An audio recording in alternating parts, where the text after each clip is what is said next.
কৃষি ও পশুপালন খাতে কর্মরত শ্রমিকদের অধিকার সুরক্ষায় বড় পদক্ষেপ নিয়েছে সৌদি আরব।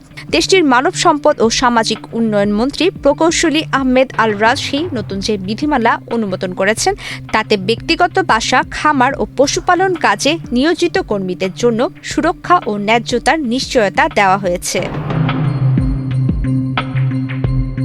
নতুন বিধিমালা অনুযায়ী প্রতি বছর শ্রমিকরা ন্যূনতম ৩০ দিনের বেতন সহ বার্ষিক ছুটি পাবেন। ছুটির মেয়াদ শেষ হওয়ার আগে ছুটি ভোগ করা না হলে এর আর্থিক ক্ষতিপূরণ দিতে হবে। পাশাপাশি ঈদ উল ফিতরের ছুটি রমজানের ২৯ তারিখ থেকে ৪ দিন নির্ধারণ করা হয়েছে। এছাড়া সৌদি জাতীয় দিবস ও প্রতিষ্ঠা দিবসও বেতনসহ ছুটি থাকবে। দৈনিক কর্মঘণ্টা সর্বোচ্চ ৮ ঘণ্টা নির্ধারণ করা হয়েছে। ওদের স্বপ্ন পূরণে পাশে থাকতে পেরে আমরা গর্বিত। টানা ৫ ঘণ্টার বেশি কাজ করলে অন্তত আধা ঘণ্টা বিশ্রাম ও খাবারের বিরতি বাধ্যতামূলক। প্রতি সপ্তাহে ন্যূনতম ২৪ ঘণ্টার সাপ্তাহিক ছুটির বিধান রাখা হয়েছে। প্রয়োজনে যদি নির্ধারিত বিশ্রামের দিনে কাজ করতে হয় তবে বিকল্প আরেক দিন ছুটি দিতে হবে।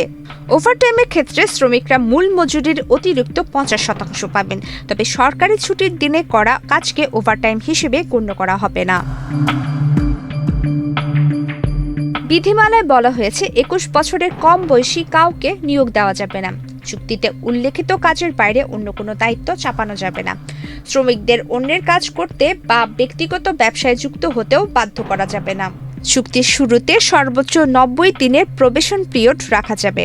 এ সময়ে যে কোনো পক্ষ ক্ষতিপূরণ ছাড়াই চুক্তি বাতিল করতে পারবে। তবে একই নিয়োগকর্তার অধীনে একাধিকবার এই প্রবেশন পিরিয়ড প্রযোজ্য হবে না। নিয়োগকর্তাদের দায়িত্ব স্পষ্টভাবে নির্ধারণ করা হয়েছে। শ্রমিকদের উপযুক্ত বাসস্থান, খাবার বা খাবারের ভাতা দিতে হবে। কর্মস্থল দূরে হলে যাতায়াতের ব্যবস্থাও করতে হবে। ভিসা, আবাসন অনুমতি বা সংশ্লিষ্ট কোনো প্রক্রিয়ার জন্য শ্রমিকদের কাছ থেকে অর্থ নেওয়া যাবে না।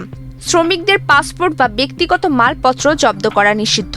কোনো শ্রমিক মারা গেলে দাফন বা মরদেহ নিজ দেশে পাঠানোর সব খরচ নিয়োগকর্তাকে বহন করতে হবে। শ্রমিকদের পরিবারের সঙ্গে যোগাযোগের সুযোগ দিতে হবে এবং তাদের কাছ থেকে কোনো নিয়োগ ফি নেওয়া যাবে না। অন্যদিকে শ্রমিকদেরও কিছু দায়িত্ব পালন করতে হবে। নির্ধারিত কাজের সময়সূচি মেনে চলা, দায়িত্ব নিষ্ঠার সঙ্গে পালন, সময়ানুবর্তিতা বজায় রাখা, গোপন তথ্য সুরক্ষা এবং চুক্তির মেয়াদে অন্য কোনো কাজে যুক্ত না হওয়ার বাধ্যবাধকতা রাখা হয়েছে। সৌদি কর্তৃপক্ষের মতে এসব বিধিমালার মাধ্যমে কৃষি ও পশুপালন খাতে একটি পেশাদার, নিরাপদ ও ন্যায্য কর্মপরিবেশ নিশ্চিত করা হবে। প্রমিতি কিবরিয়া ইসলাম, বাংলাদেশ প্রতিদিন।